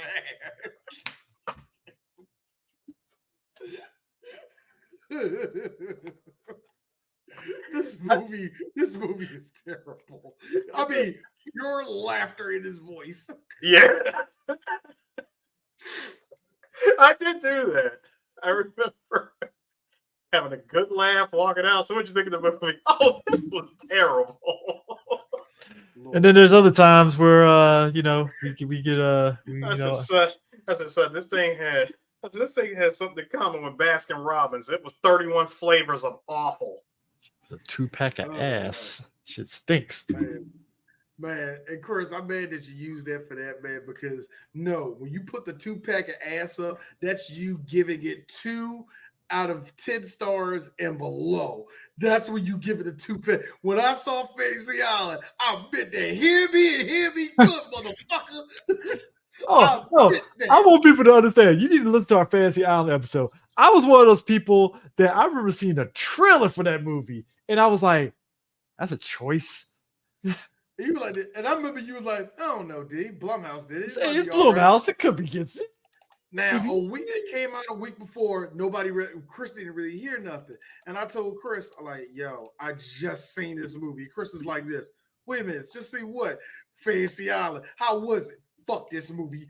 Fuck this movie. Like, it's the worst movie of the year. D, it's still January. I know. Oh Lord. But anyways, yeah, that's it for that, and we will see you guys next week for Get Out. See y'all. Peace, or is it peace, or is it Mr. Landis? Black people, niggers.